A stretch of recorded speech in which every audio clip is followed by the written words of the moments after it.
Well, hello and welcome to today's episode of the Power of Your Mind podcast. I'm Victoria Gallagher, law of attraction hypnotist and #1 bestselling author of Practical Law of Attraction: Align Yourself with the Manifesting Conditions and Successfully Attract Your Desires.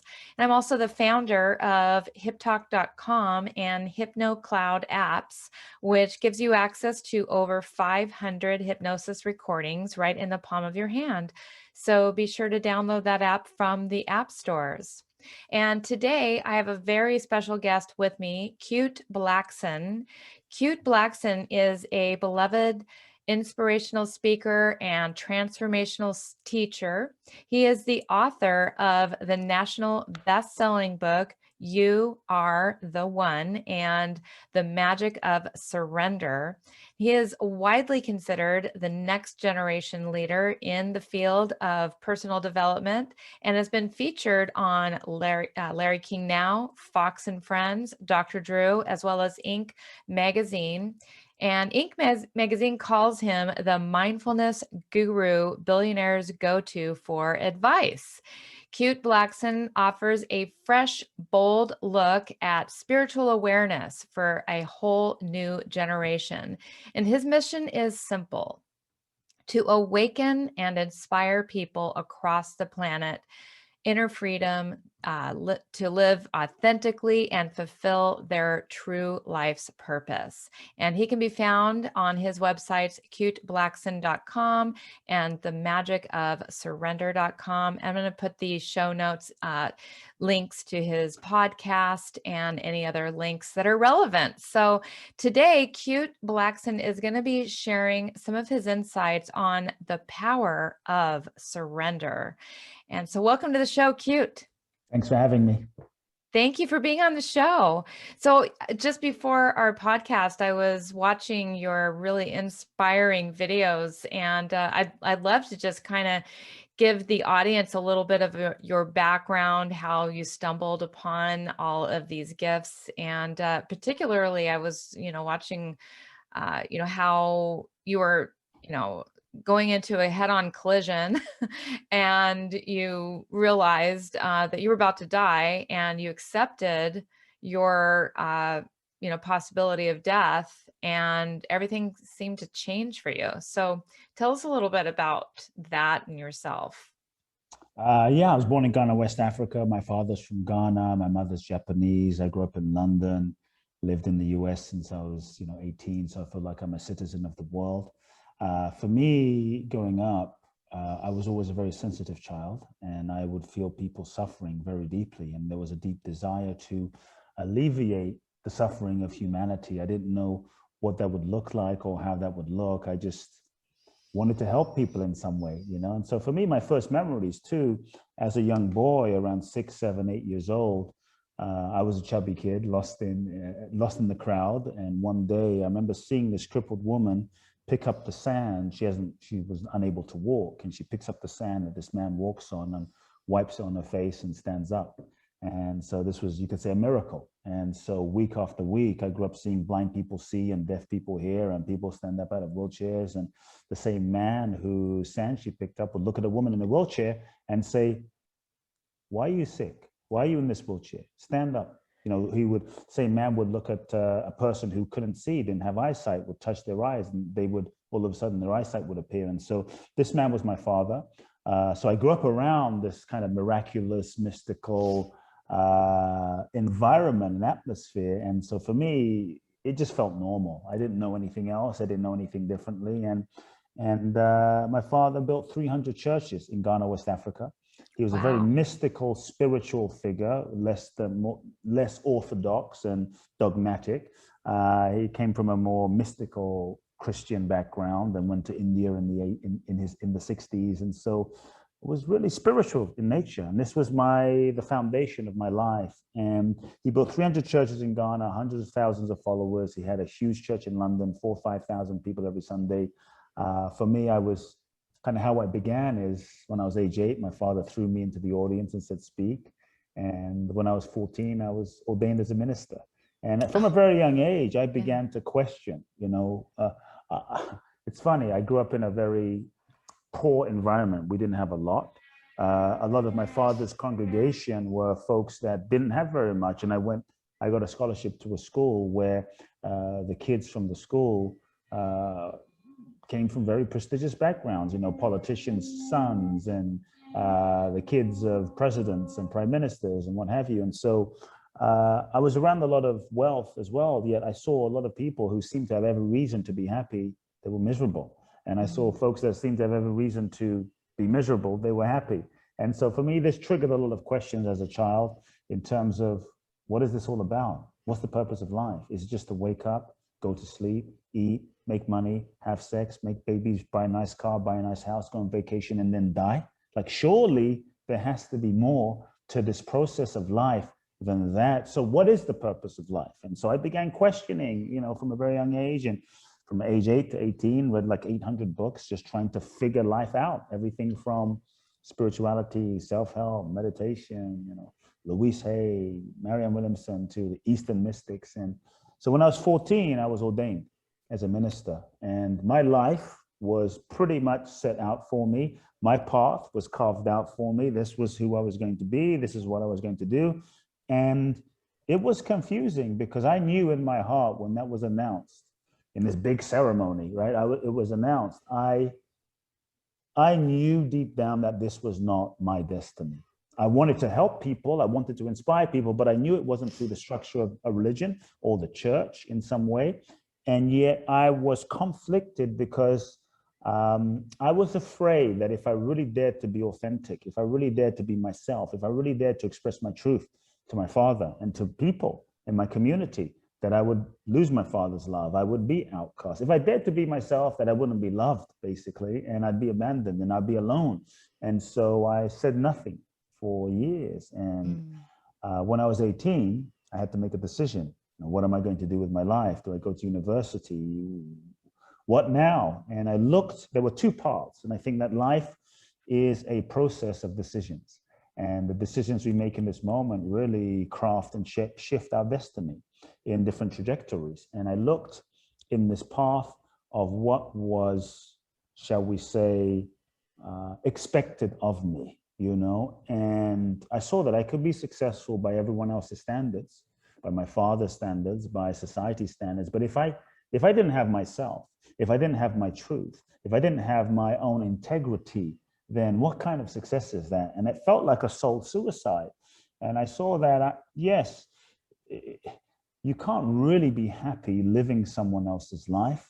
You can't really be happy being someone that you're not. And so that path was so painful, but I was called to another path. My soul was calling me to another path. And sometimes I think what our soul guides us to do is not always convenient. What our soul guides us to do sometimes doesn't make sense to your mind. And it made no sense to my mind. My soul was telling me, go to America.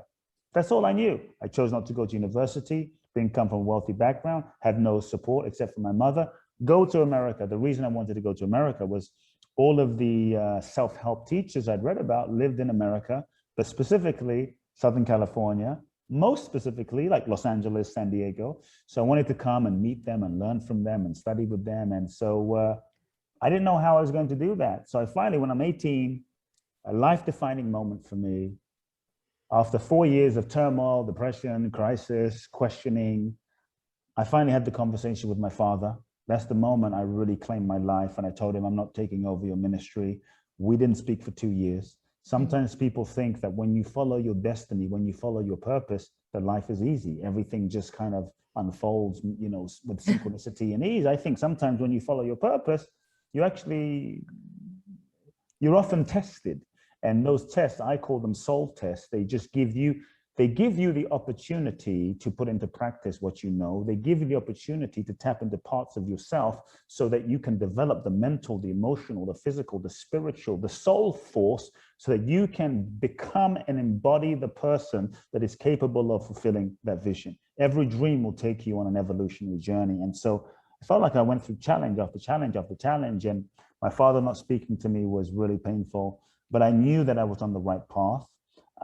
And I really feel that when you follow your truth and your soul's truth, then life supports you. Nature rises to support you. And long story short, I won a green card in the lottery, green card lottery. That was a miracle. That brought me to the US with 2 suitcases. I knew no one in the country, landed in Los Angeles as an 18, 19-year-old kid, wide-eyed with a dream, and went and found teachers and mentors and many of the authors I'd read about, studied with them, learned from them. Then I started to travel the world. I went to India, studied with sages and mystics, went to Israel, studied with rabbis, went to Thailand, studied with monks. I mean, just traveled really in search of answers. Like, what is this thing? Why are we here? Where do we come from? What is this whole thing about? Why is there so much suffering on the planet? You know, and so that was my quest. And it was from there that I began teaching and inspiring people.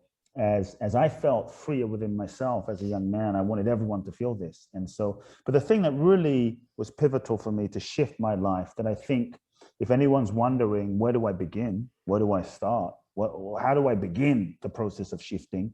I think one of the things that stops us from truly shifting, truly breaking through to the next level of who we are, manifesting the next level of our life, really are all the ways that we lie to ourselves, all the ways that we don't tell ourselves the truth.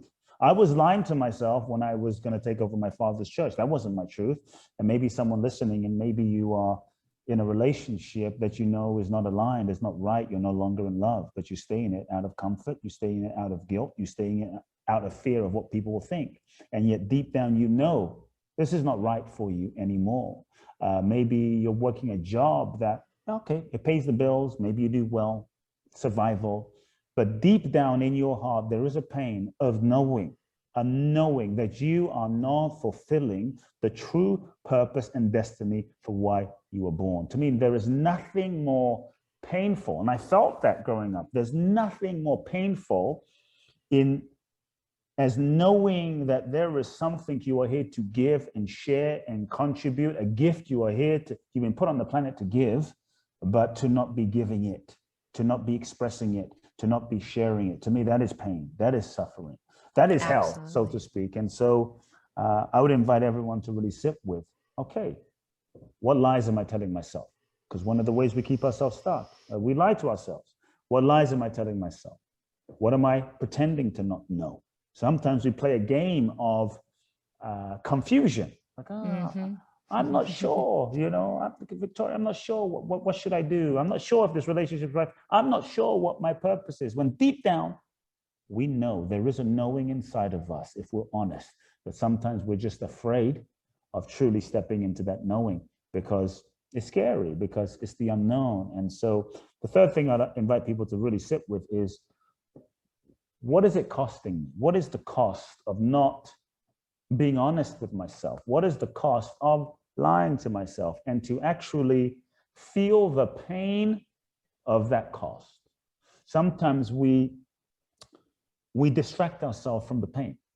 We numb the pain, we drink it away, we sex it away, we eat it away, we shop it away, we work it away, we social media the pain away to not feel the pain, which then allows us to stay stuck. I think pain, and I felt a lot of pain growing up because I knew that I was not on the right path. Pain to me is a friend. Pain is a signal. Pain is feedback. We often think pain is bad, but if you feel pain in your life, there's usually something that pain is trying to tell you.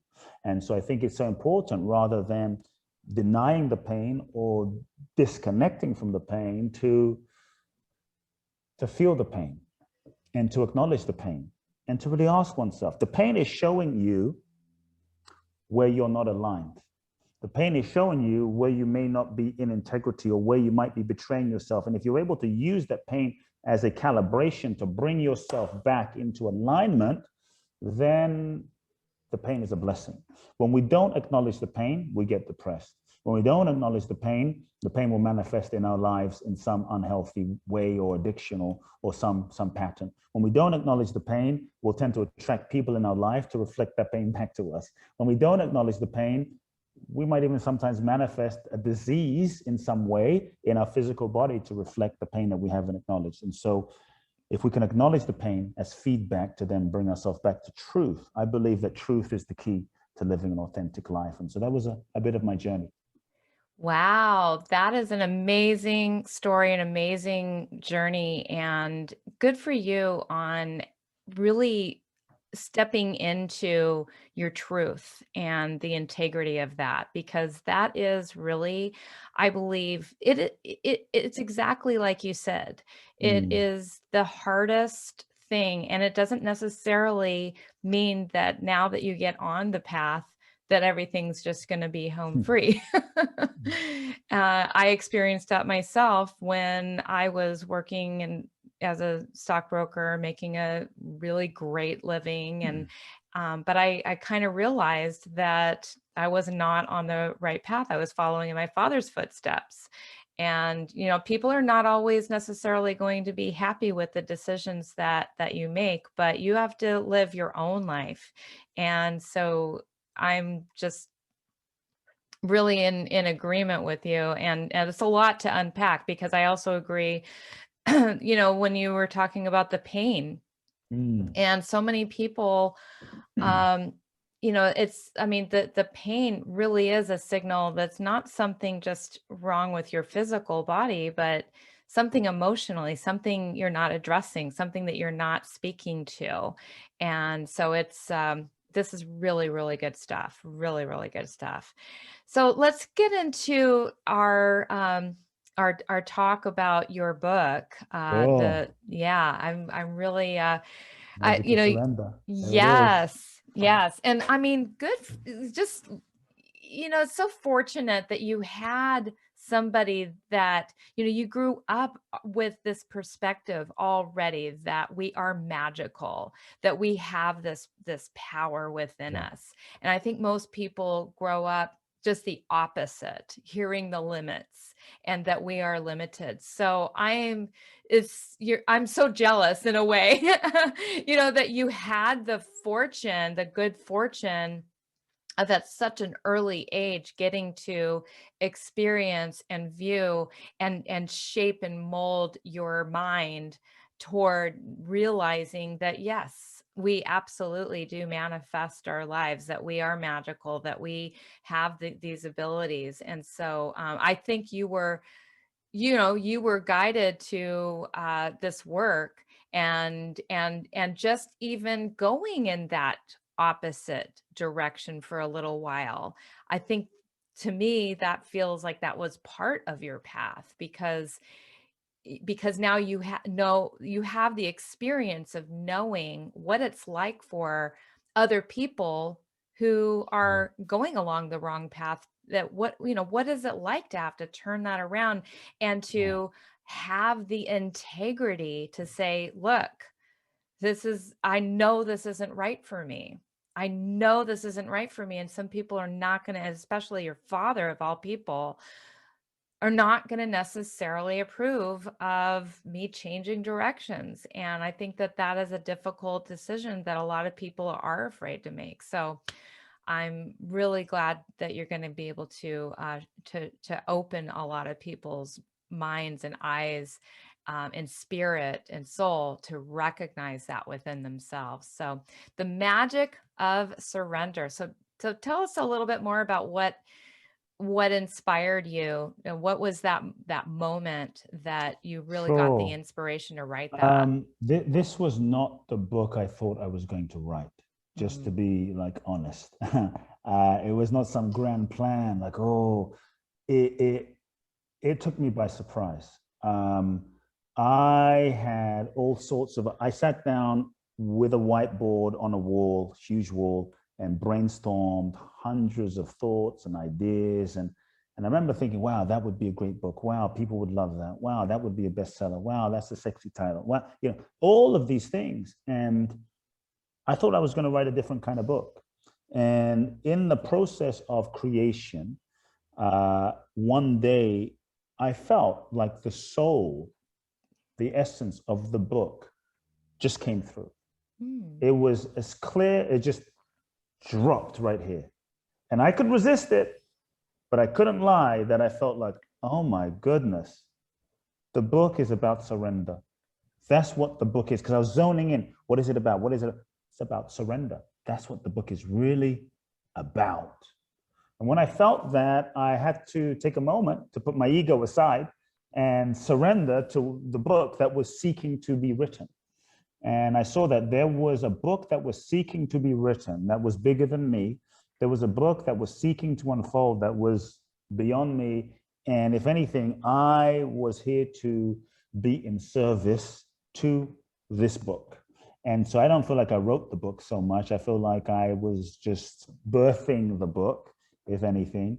And it was You just allowed it to come through. once I really surrendered to the book, the magic started happening. Same with the title. I had all of these ideas for what I would thought would be sexy titles and great titles. It's like, nope, it's the magic of surrender. It's that simple. If you want the magic in your life, more joy, more love, more abundance, more prosperity, more purpose, more power, more greatness, you've got to surrender. What do you have to surrender? You have to surrender everything that is not, all the things that aren't in alignment with your highest good. Because you see, we get to a point in our life where the life we have perhaps created is too small for what our soul is seeking to become. And the next level of our life requires the next level of who we are. And the next level of who we are requires that we let go of what's no longer working. Yet we sometimes tend to hold on to the things that aren't working in our life as a self-preservation tactic, because it's what we know, it's who we are, it's who we think we are. And so we hold on, and it's holding on to what's not working blocks the flow. Holding on to what's not working is our affirmation of our lack of trust in the universe. And so I tell people, if you want more magic, you got to surrender. That's the equation. And so how the book also came about and where the seed was planted is at the end of 2016, my mother was diagnosed with stomach cancer. And I was on a high after writing my best-selling book, You.Are.The.One, traveling the world, promoting the book. And I get this phone call from my father. You need to speak to your mother. I call my mother up. What's going on? The doctor diagnosed me with stomach cancer. So I started flying back and forth between Los Angeles and London, literally every month for 3-4 days. Every month. So I'm traveling the world. And then I'm flying from LA to London, back and forth, be with her for 4 days, chemo, health, protocols. I had this intention that I was going to heal my mother. I had this intention with green juice, supplements, all alternative therapies. And after a few weeks, maybe a month or so, I began to realize that no matter what I do, no matter what I try, she's going to die. The doctors hadn't confirmed that, but I saw that this is where it was going. And no matter what I do, I was not going to keep her alive. And I really quickly saw that I'm not in control and I had to surrender. And it was through the process of just surrendering, I was no longer resisting, the process of surrendering, that I was able to stop fighting and just be fully present with her.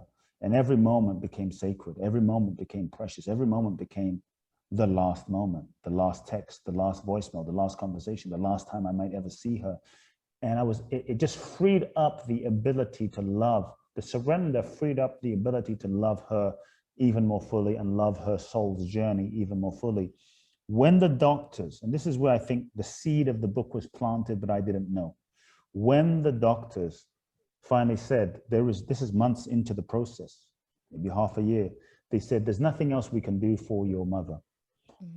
She's going to die. And they say it in a nice way, but they say, get your affairs in order. It could be days, it could be weeks, it could be months. We really don't know.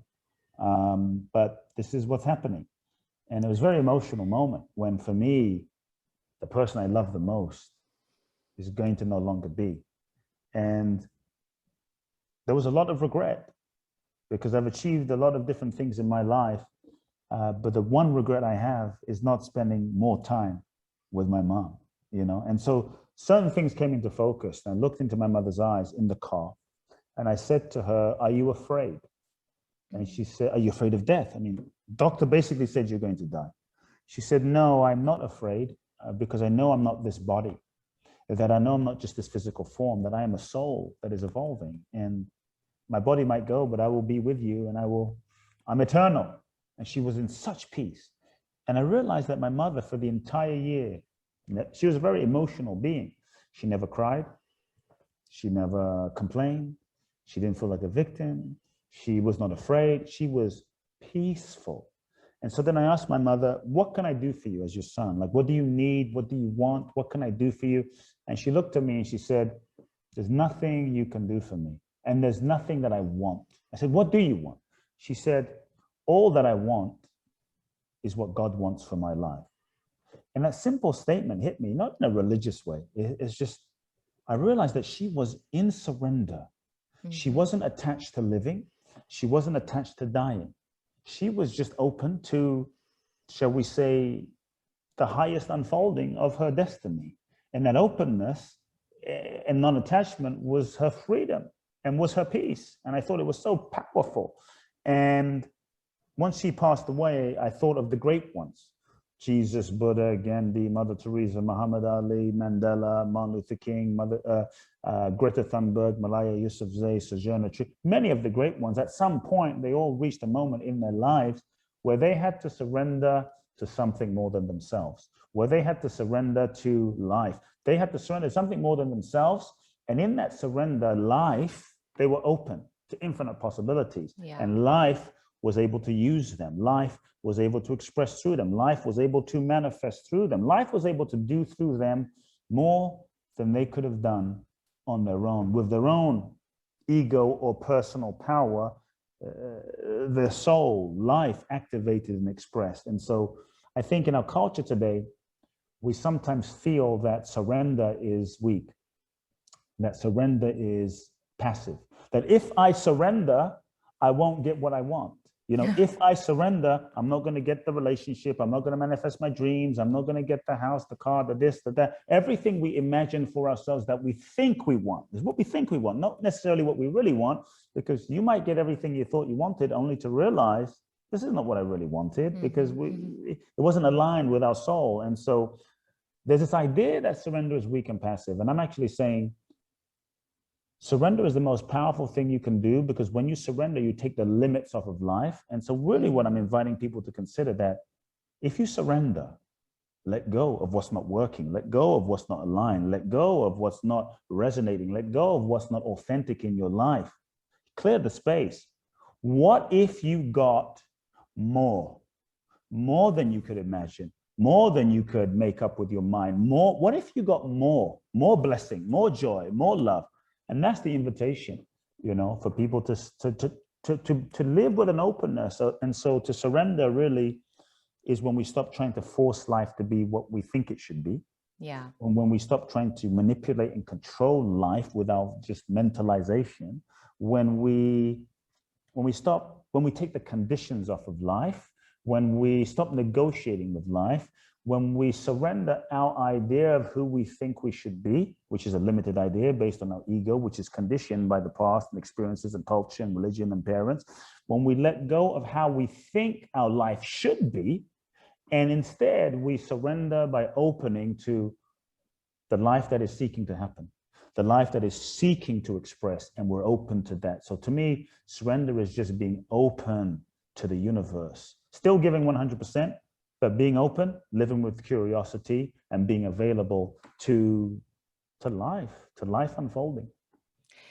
That is so powerful. That is such a powerful and timely message. And when I say it's timely, it's because, you know, I don't know, for some reason, you know, I've always lived my life according to exactly my own ideas. And I've been striving and working toward these accomplishments and achievements and things that are just coming from my own internal desires and my own imagination. And lately, I've just had this kind of like what you're talking about, this realization that I need to just trust the universe, that maybe it has something even better for me to, you know, to move toward. And so I've, during my morning meditations, and I haven't gotten anything yet, but I'm just open to listening right now. And I'm just being receptive and saying, you know, what do you want from me?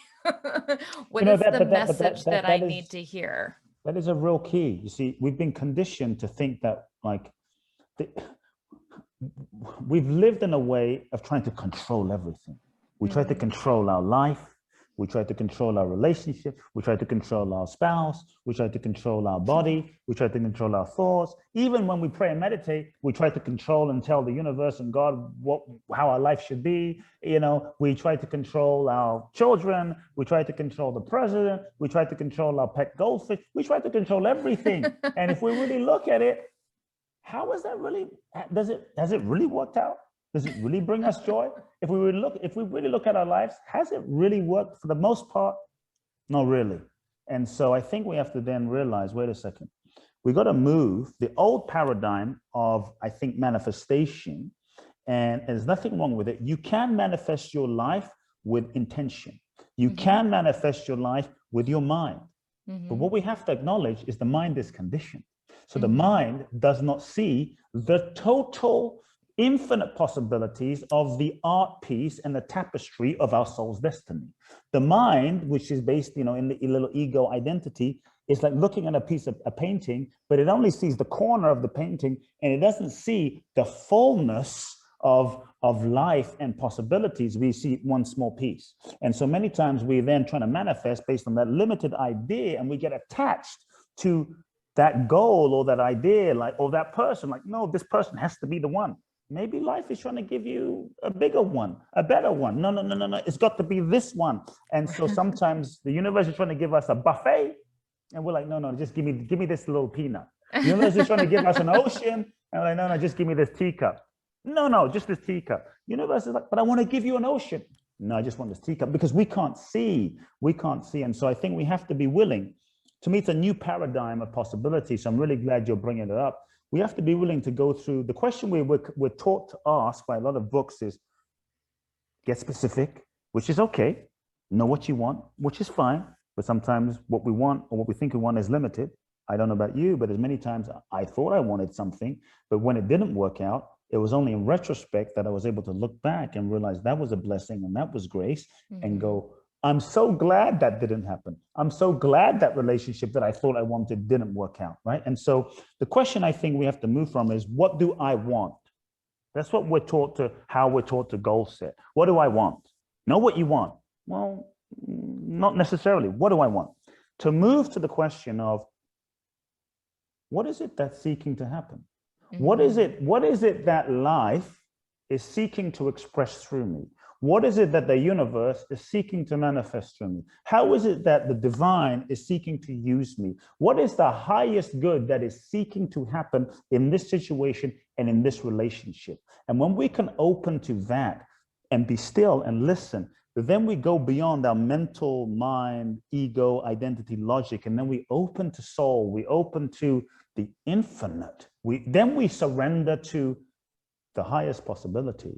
And that's when I think we start going into unlimited space, an unlimited dimension of manifestation, where it's no longer you or I as a individual limited ego trying to manifest or make things happen. It's life that begins to manifest through us. It's life that begins to express through us. And that's when I think we transcend into a zone of miracles. That's when we transcend it. For me, Mandela was a miracle worker. Gandhi, miracle worker. Jesus, a miracle worker. Mother Teresa, miracle worker. But they didn't do the miracles. They surrendered themselves to what life was seeking to express. And it was the force of life and nature that moved through them, because they were not in the way. They were not limiting. Like Mandela could have said, no, I don't want to go to prison for 27 years. I'm only going, maybe 2 years, maybe 1 year, maybe half a year, maybe, but when he surrendered, that was his soul's path. I'm not saying we all will have to go to prison. Hopefully not, right? But what if he didn't go to prison for 27 years? Yeah. Would he have been different? Would the narrative have been different? The fact that he went to prison for 27 years is a whole nother level of credibility, that you can come out of prison and be that open, because I think that was his journey and his soul's curriculum. And that time gave him the necessary opportunity to meditate, to pray, to connect, to understand, to vision, to forgive, to develop the mental, emotional forgiveness and empathy that made him truly great. And that allowed him to ripen, to be ready to be Nelson Mandela, that is still, to this day, even when his physical body has passed away, is having an effect on humanity. And so I think when we can open ourselves to be still and listen and not project or impose, what is life seeking to express and manifest through me, then we can align our action, once we catch the wave, once we catch that vision, once we catch the authentic intention, not the mind's intention, then we can align with that. That's when we can then go into action and marketing and strategy and planning. But we plan around what's real versus like what we're just manufacturing and making up in our mind, which is based on our conditioning. And I think that's the difference. And that's the question to ask.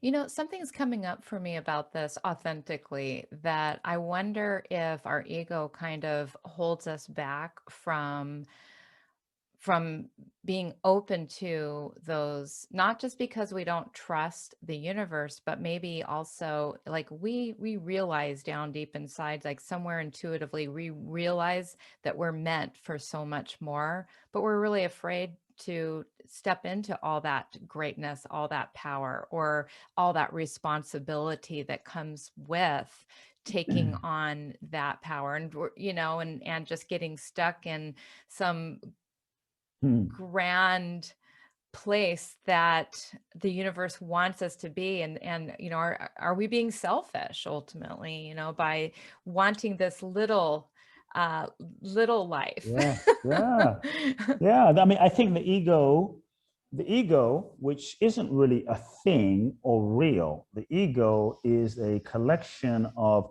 thoughts, emotions, feelings, memories, experiences that we collect together and hold on to and identify as ourself.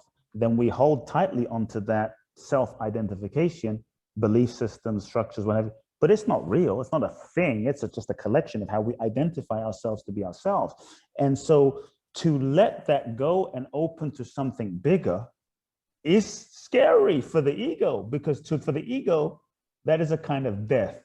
To let go of my life, then the ego is like, well, what happens to me if it's not my life anymore? And so the ego is always constantly seeking to reinforce itself through the resistance and holding on. My life, my this, my that, you know. And that's how the ego kind of keeps its sense of illusory identity going.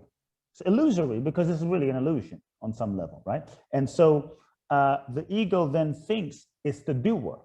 It's got to make the thing happen. It's got to be the miracle worker. You never heard Jesus, and this is not a religious thing, but a kind of question. You never saw Jesus, who for me was just a representation of someone who tapped into his true nature and represents the possibility for us as human beings. Jesus always said, the things I do, you can do these things and greater. Okay, I take that seriously. I don't think he was joking. And so Jesus never said, hey, look at me. I'm Jesus. I'm so great.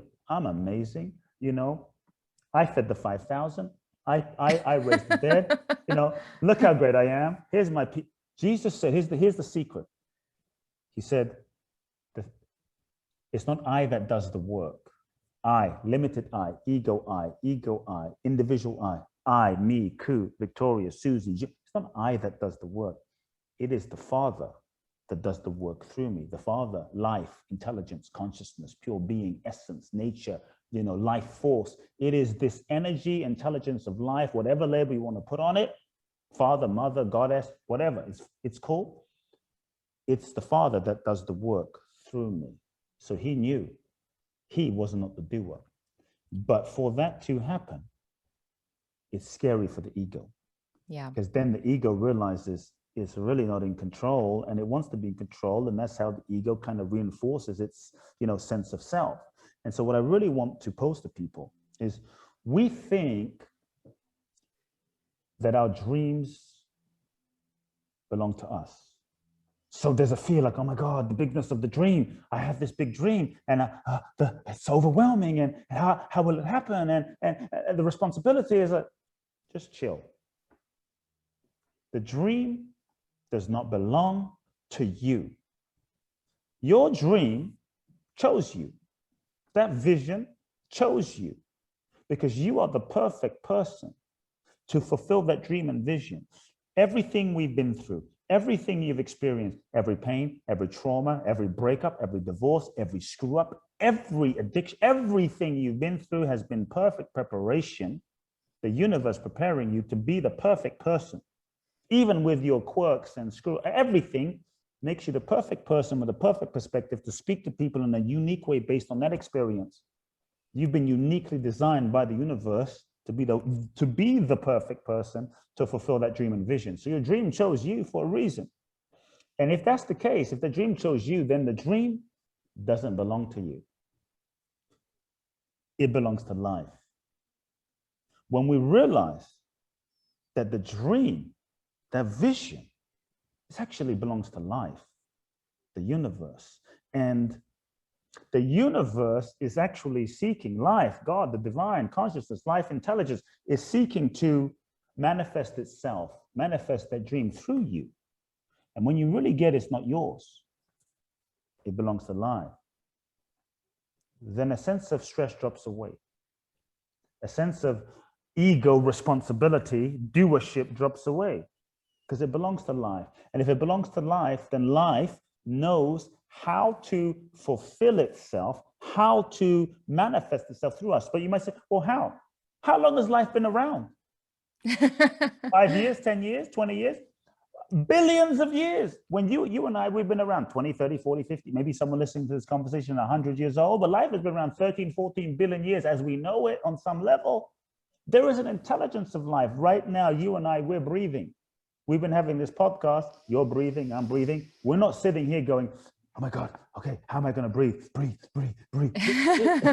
It's just happening in spite of it. It's happening. There is an intelligence that is breathing us. There's trillions and trillions and trillions of cells, you know, re-energizing and dancing inside of us. Trillions of processes happening without us. It's just happening in spite of us. You know, you have breakfast, you have lunch, you have dinner, you have a piece of cake, or you have a banana. How is it that your eyeball doesn't turn into a banana? There is an intelligence that knows exactly what to do.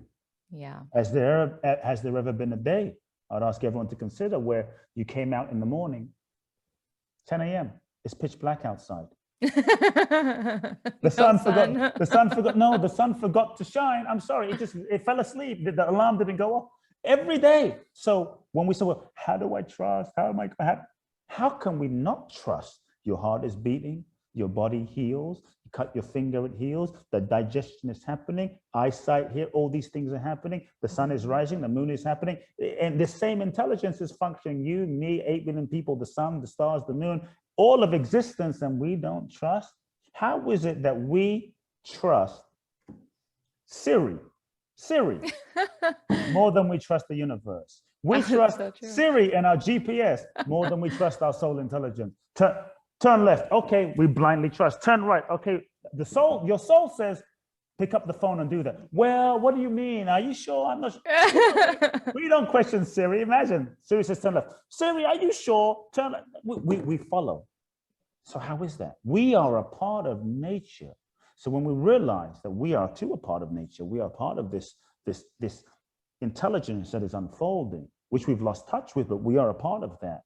Then I think we can begin to relax and say, yes, there is an intelligence that is working, that I am, that you are, that is moving. It's working. Yeah. So you don't have to look even far. It's happening. And so I think if we can trust that and relax into that, that's when magic happens. That's when we bring ourselves into the flow. That's when we start to pay attention to the one thing we have to give up. Two things. One thing we have to give up first is the need to constantly understand and know, and the willingness to embrace the unknown a bit more. If the degree to which we're able to embrace the unknown is the degree to which we're actually free.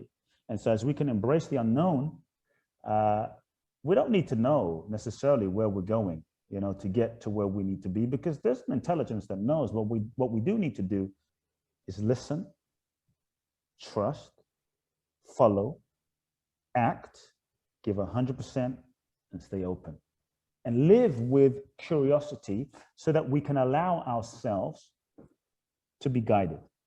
Because sometimes what we think is the goal, we get so attached that it's got to be this, but sometimes what we think is the goal is not really the goal. Sometimes what we think is the goal is just the direction we needed to go to learn what we needed to learn, even though we thought that was it, so that we could be more prepared for the thing over here. And so I think when we can give 100%, but live without attachment, then we're surrendered, then we're open. And so surrender doesn't mean being lazy, and surrender doesn't mean not showing up fully committed. It just means not being so attached to an outcome being the outcome, so that we can be open, And so when we realize our dreams belong to life, then our job is to say yes, show up, give everything, and let life do it. And what life can do through you and me, what it did through Gandhi and Buddha and Jesus and Muhammad Ali and Bruce Lee and Bob Marley and the list, Greta Thunberg, a 16-year-old girl, climate change activist, what life can do. She just said, you know what? I'm going to take a sign. I'm just going to show up and take a sign and just do my part. That's it. I don't have to know. She didn't have a grand plan for a great movement, but she just showed up and did her part, and life started flowing. That's what we have to do.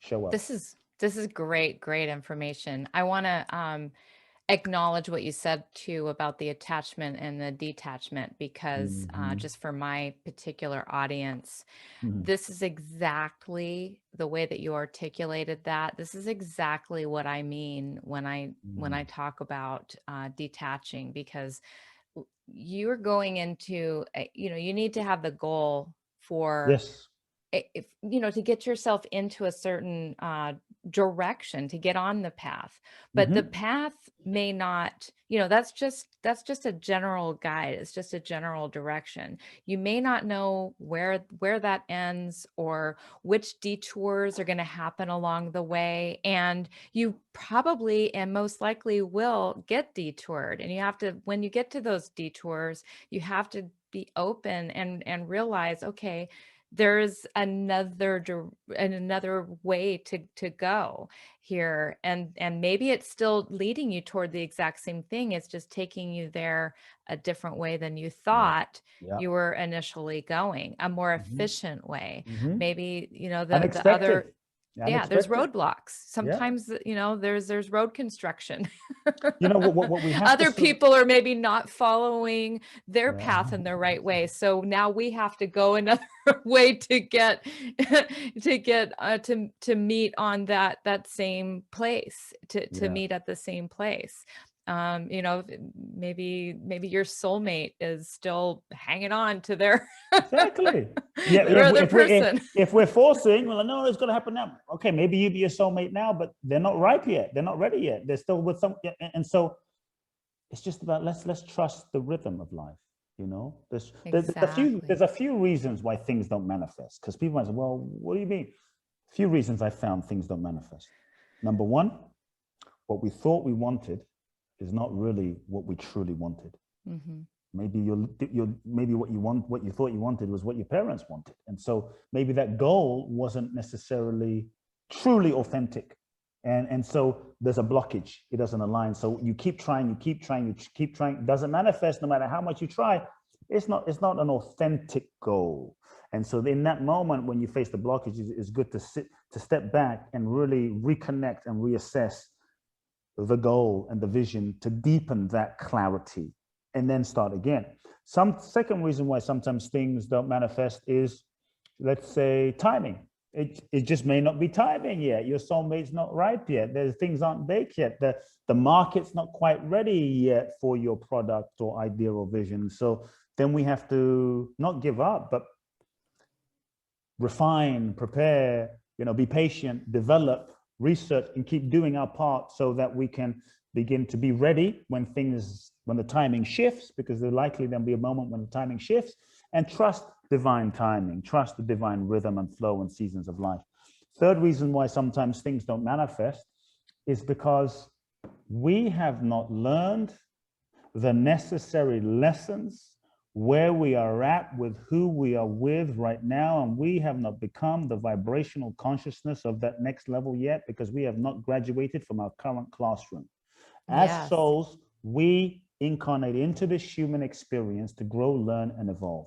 Life is a classroom and university for our souls. Every single situation and person is really a professor and a teacher and a part of our soul's curriculum to learn, grow, and evolve. And so I believe all lessons are repeated until learned. And so one of the reasons why sometimes we don't manifest the next level of prosperity, abundance, or relationship is we haven't learned what we need to learn here. We haven't learned the self-loving. We haven't learned the discipline. We haven't learned the lesson. We haven't resolved the karma. And so if we don't learn what we need to learn here, you can't really graduate to the next level. Sometimes people do manifest the next level and they'll say, well, cool, I manifested that. But most of the time, if you haven't learned the lesson, you might pop into and manifest it for a moment, but you won't be able to sustain it. So when you face roadblocks, really look at, okay, what do I need to learn where I'm at? What do I need to learn in my job? What do I need to learn in this relationship with my boss? What do I need to learn in this kind of toxic relationship with my partner so I can unhook myself? Because when we learn the lesson for where we are, the evolutionary lesson where we are, we then graduate and transcend the situation. We shift our vibration, we shift our energy, we transcend the situation. Then we become a vibrational resonant frequency match for the next level of opportunity relationship. In life, we don't get what we want. I know people that want to be a billionaire. I know people that want to be a millionaire. I know people that want to be healthy and fit. I know people that want to manifest their soulmates. We don't get what we want. We get what we are. Life is a mirror manifestation, a reflection of where we are vibrating at in our consciousness right now. So for me, the quickest way to manifest is not to try to make stuff happen, is to clear away, to surrender, to release, to let go of what is not aligned and resonant in our life right now. And dreams, just because dreams don't manifest and happen, it doesn't mean we're a failure. If life is a classroom, and life is lessons, and we're here to grow and evolve and realize more of who we really are, then real success is not simply about the attainment and achievement of physical things out there. That's one-dimensional success. You can be a success on that level, but still be a true failure. Because true success for me is the degree to which we learn and evolve and grow and learn the lessons. And so every dream is evolutionary. Every dream will take you on a journey of having to learn about yourself and become more. And that is the success of the dream, not simply that it happened or not. If you got the dream, got the goal, got the money, got the thing, but stayed stuck in yourself, I don't know if that's a real success. But if you didn't get the thing, but you learned and you evolved, became more compassionate, more loving, more expansive, more connected, more spiritual, more, then you elevate your consciousness. And that's when I say, then you've succeeded. That's beautiful. I've always said that personal growth and law of attraction are, they're, manifestation. They're together. You can't really have one without the other. You can't have law of attraction without growing and becoming the person who is in alignment with the things that you want. And you want those things because, the desire has been put into you, through the universe. Ultimately, if you are truly in alignment with what the universe wants, those true desires, the authentic desires, the ones that are really coming from your authentic integrity, those are the ones that are going to cause you to have to grow and change and develop yourself as a person to ultimately, and so I love this conversation. And so with that said, this has been so enlightening, and I just want to give people a little bit of a closing here on how to go about getting your book. Sure. Thank what you. They can, what they people can get this magical book. I'm very proud of this book, The Magic of Surrender. It's beautiful. And this was not the cover that I thought would be the cover. When they first showed me this cover, I'm like, hell no. And then I had to surrender to that. I had to do a lot of surrendering in this process. I honestly was so against this cover. And then I was like, this is the cover. Okay. Show it again. I just want to see it one more time. I was like, this is another cover. This is, and I was attached to my last cover. I'm like, what is this cover? This is hot. And I love it. This is so the cover. You surrendered to it. This is so the cover. And so it just goes to show sometimes the best things in life happen that you don't expect or plan. And so, yes, if anyone wants to get the book, I would love for you to get this book. It is really written from my heart and soul.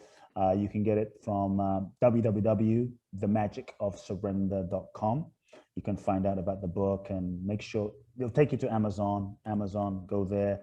You get a bunch of free gifts, videos, a seminar, a PDF, a meditation. Ooh. So I'm giving away a bunch of things to help people live and integrate surrender. My main website, so get the book there. My main website is kuteblackson.com. You can find out about my events.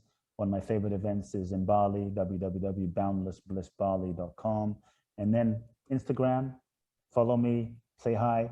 Let me know you heard this interview with Victoria, and also Facebook as well. Kute Love Now. Love it. All right. I love it. And I apologize. I completely botched your name when I introduced you It's earlier. good. So I feel the love. Don't worry. Don't worry. but this has just been an honor and a privilege to have somebody of such high esteem and greatness and who has done so much to change the direction of humanity already. I just want to wish you continued success of continuing Thank you. to Thank open you. and Thank surrender you. to what the universe has, because the universe is using you very well. And I'm very grateful that you Thank you got so much. onto that path. So thank you Thank you so so much. much.